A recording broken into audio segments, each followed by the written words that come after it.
Basically all age groups, with the exception of the very elderly, have seen marked rise in suicide in the last 20 to 25 years. It's very highly correlated with the use of technology. The more technology use, the more lonely people feel in a country. Today, two of the world's leading thinkers on bioethics and group psychology join me together for the first time. Dr. Aaron Kheriaty is a former psychiatry professor and director of the medical ethics program at the University of California, Irvine Medical School. He is the author of The New Abnormal. Matthias Desmet is professor of psychology at Ghent University and author of The Psychology of Totalitarianism. Totalitarian leaders can only seize control in a society where a lot of people feel lonely. This is American Thought Leaders, and I'm Jan Jekielek.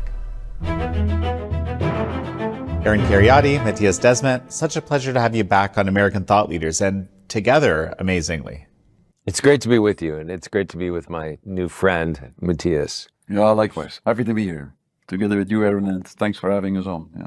Well, so you were together in a session here at this Brownstone conference this year, and you brought up the issue, and this is something we've both talked about in previous interviews I've talked about with both of you, is this issue of loneliness. And as the years have gone on, I keep thinking about it as a foundational issue. So I want to start by discussing that. And of course, atomization is this concept that comes from that. So maybe let's start with you, Aaron. You actually mentioned that Vivek Murthy said himself that there was this, crisis or huge epidemic of loneliness, which is very much the case. That's right. Yeah, Murthy, a man with whom I have many disagreements, but on this point he was absolutely right, announced in I believe it was 2018, somewhere around then, that there was this epidemic of loneliness in the United States. And he wasn't just using that word sort of metaphorically to describe a social phenomenon. He was looking at it as Surgeon General from a health-related phenomenon and looking at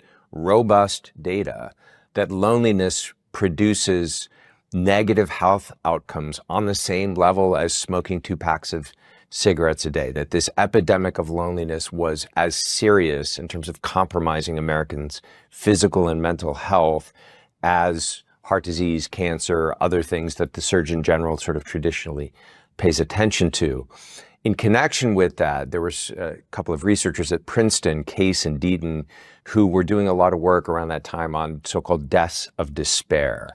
And deaths of despair, deaths by suicide, alcohol-related illnesses, and drug overdose, which since 1999 had been on the rise, so about 20-year rise in deaths of despair. The drug overdose deaths in 1999 were at 20,000 a year, which is a tragic number, but that had ballooned to 70,000 a year by the year 2019.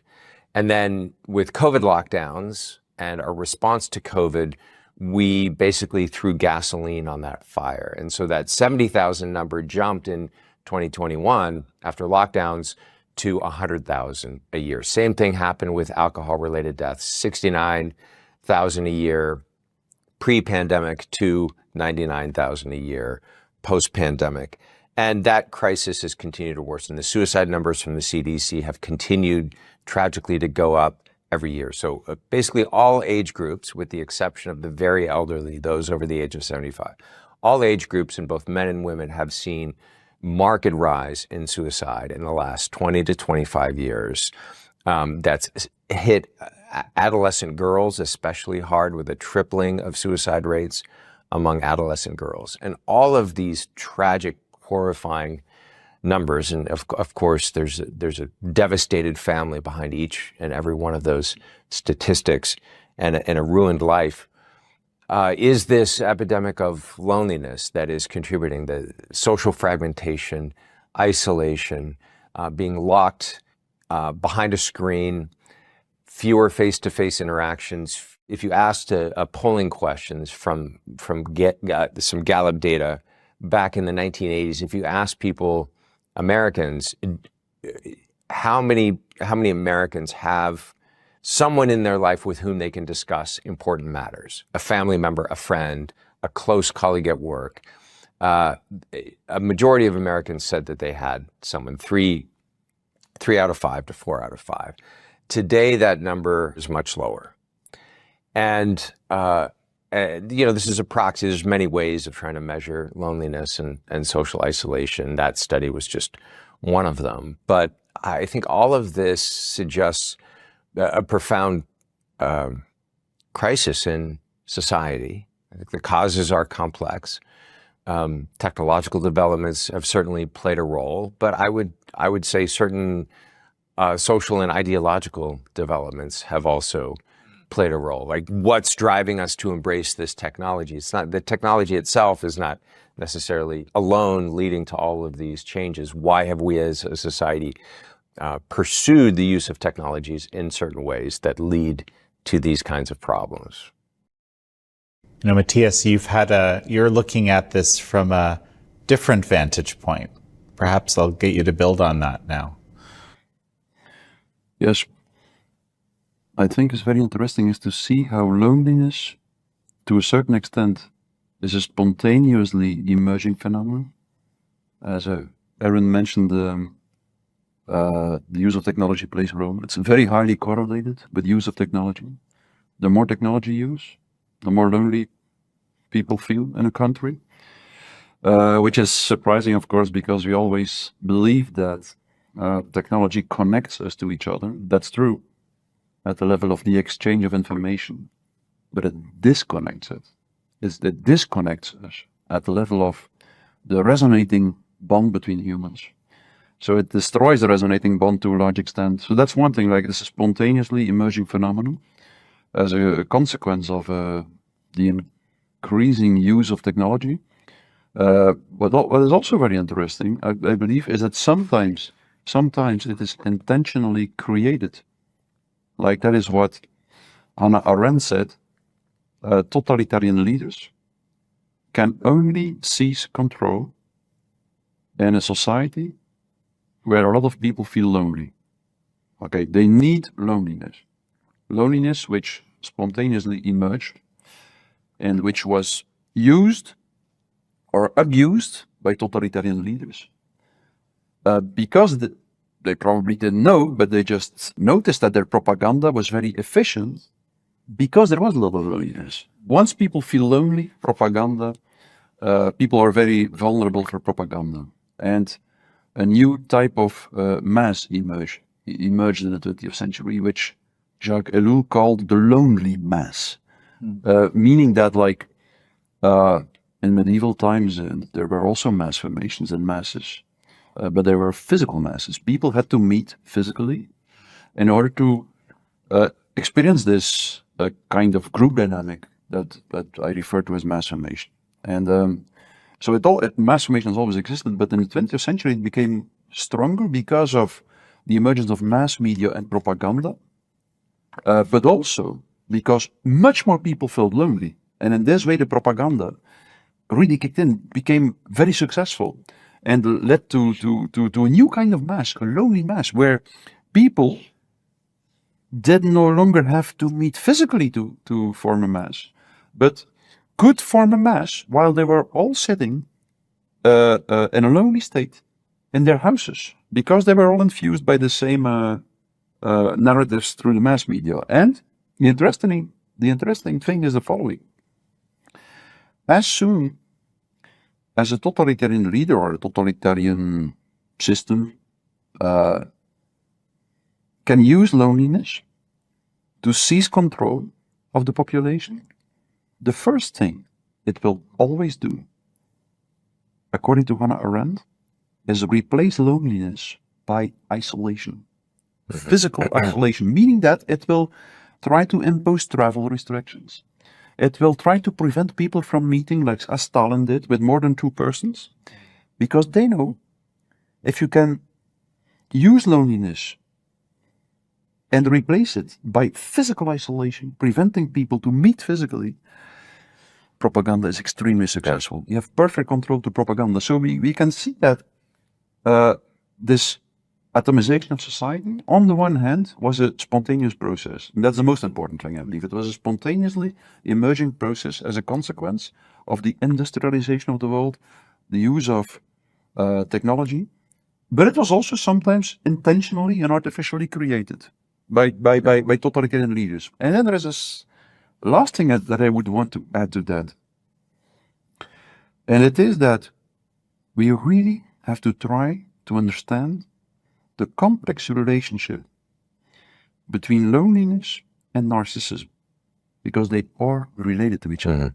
And that's the deepest psychological level. That's the root cause of the phenomenon of the emergence of loneliness in our society. Like, it's something that I will try to describe in a tangible way in my next book. Our modern worldview started to emerge somewhere 16th, 17th century, when the human being left the religious view on man and world behind and replaced it by the rationalist, materialist view on man and the world, which believed that it's not so much God that reveals the truth. We have to construct the truth ourselves by observing the world with our eyes and trying to understand the rational connections between the facts that we establish with our eyes. So that metaphysical revolution in which the religious view on man and the world was replaced by the materialist view on man and the world basically boiled down to this. The human gaze, the eyes, the focus changed. It was no longer focused on our ethical awareness and ethical rules and stuff. No, it was focused outwards. We started to believe that the real world is the world that we could observe with our eyes. And that was a moment where we also started to believe, at the level of our own identity, that we could see who we are in the mirror.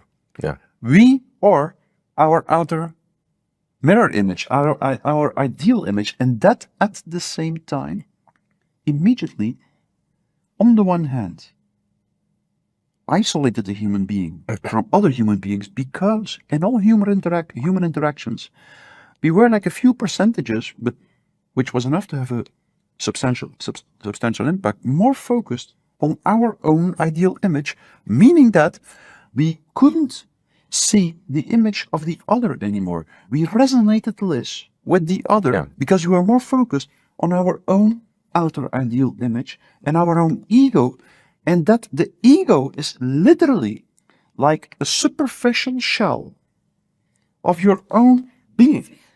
And if you invest a lot of psychological energy, if you focus your attention on your outer ideal image, you get disconnected from the other because you do not mirror the other's image anymore. And there is no spontaneous emergence of empathy anymore. So the human bond gets weaker, the real human bond. Yeah. And that at the same time explains, like, it's this rationalist view on man and the world at the same time led to isolation and narcissism. And I mean, you could see that in living color as young people are curating and airbrushing their ideal image and projecting it literally onto Instagram. And they can't experience the real being together with other people in spontaneous, convivial friendship and relationship. You know, young people going to a dance, and the whole purpose of the dance is to take pictures and post them. Otherwise, it's like it didn't happen, right? And another thing that happens in that context is that one's own interior life disappears. And so the possibility for real human friendship, intimacy, and connection that Matthias is describing also disappears, because it's one person's character armor, which is a psychoanalytic term that, you know, the analysts 100 years ago used to describe the narcissistic personality. It was characterized by this hardening, one person's character armor bumping up against another person's character armor in a society increasingly isolated and then characterized by conflict when people are together or are trying to connect. The other thing I'll say, just to riff on Matthias's comments about the rise of a kind of rationalism over really the last 500 years, is that the end point of that hyper-rationalist program or process can be seen, for example, in the philosophy of Karl Marx. And I'm not talking about his economic theories. I'm talking about Marx's metaphysics, his view of ultimately the world and how we know things and what human beings are. I mean, the first thing he said is basically, there is no such thing as human nature. We are what we make.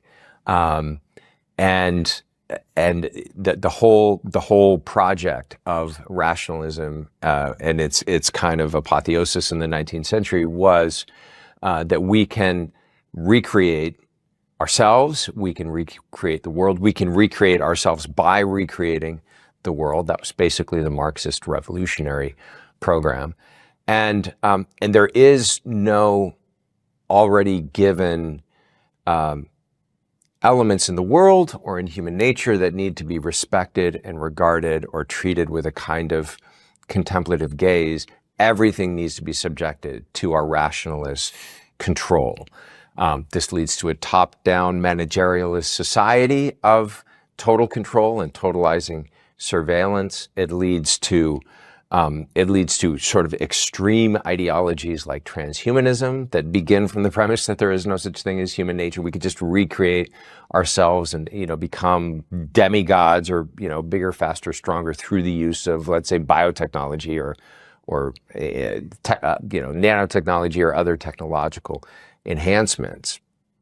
And this program, I would argue, and Matthias, you could say if you disagree, ends up not being enhancing. It doesn't actually make us better. It certainly doesn't make us happier, as the deaths of despair are suggesting. It ends up being dehumanizing because we aren't disembodied ghosts in a machine.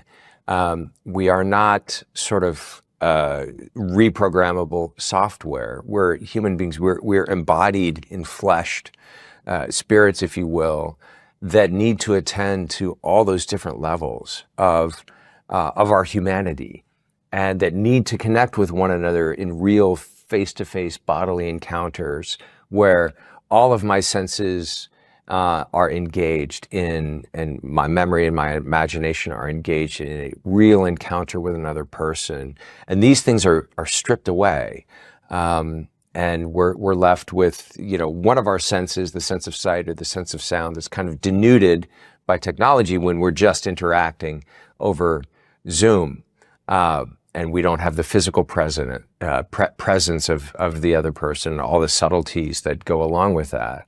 So we're in the process of creating this unreal world, and then trying to conform ourselves to a kind of virtual unreality that we were never built for. And that can only lead to unhappiness and misery and all kinds of downstream social problems.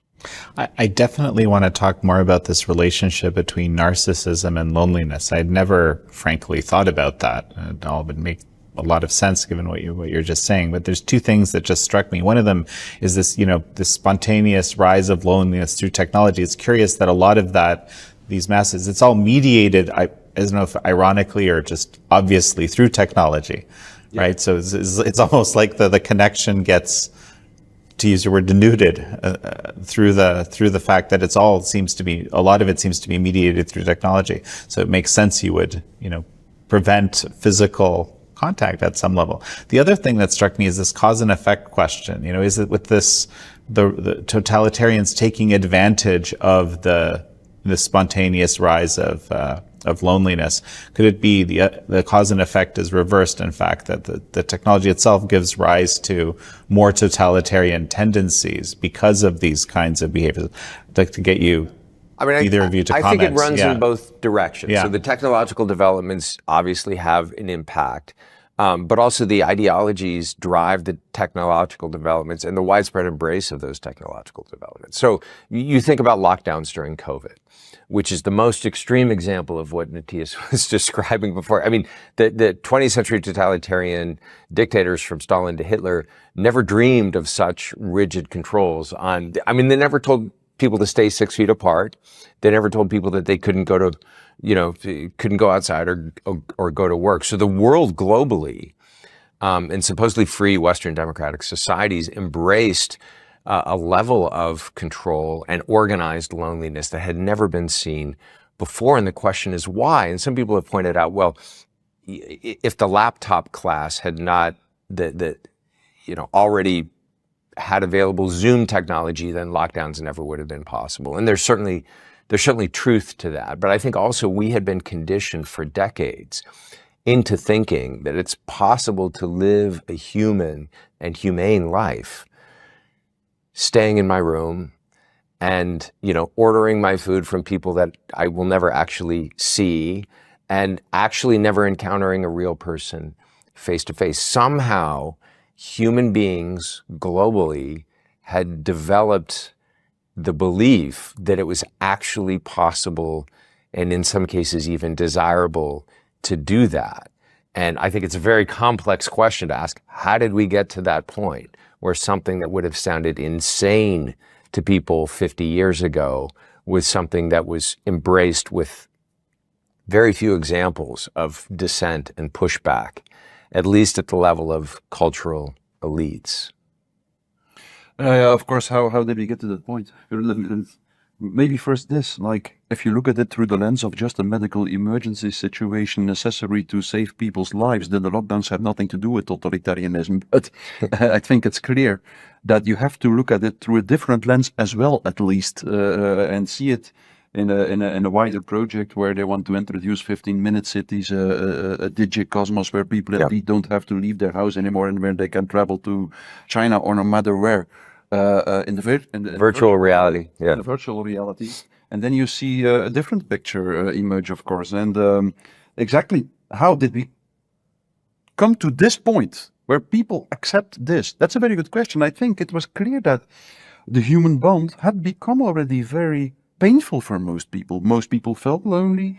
Most people suffered from anxiety, or 25%, I believe, of the world population deals with the psychiatric disorder, which almost always is part of a social problem, a problem in the connection with other people. So many people actually, like many young people in Japan, don't have sex anymore. Many young people just prefer virtual reality over in-person contacts and conversations. And I feel it as well. Something that is very enticing in the use of your mobile phone. Mobile phones are our major addiction, I think, and the most dangerous one, definitely in our era. And in that way, as soon as you start to see how throughout the last 2, maybe 3 centuries, the social fabric deteriorated step after step, how, for instance, the introduction of television, radio reduced the number of in-person contacts we had maybe with 50% or more, and then the introduction of the internet with another 30%. How the disappearance of the physical labor working together in a physical way also destroyed the direct contact between human beings, and so on and so on. Then you start to understand how suddenly people who just because of their blind belief in this rational system and this rationalist worldview and their blind striving towards rational control and manipulation of nature in general and society in particular, how these people started to feel that maybe the next step could be taken, and that we slowly could get people used to the fact that maybe it was better for everyone, that people stayed in their houses from now on.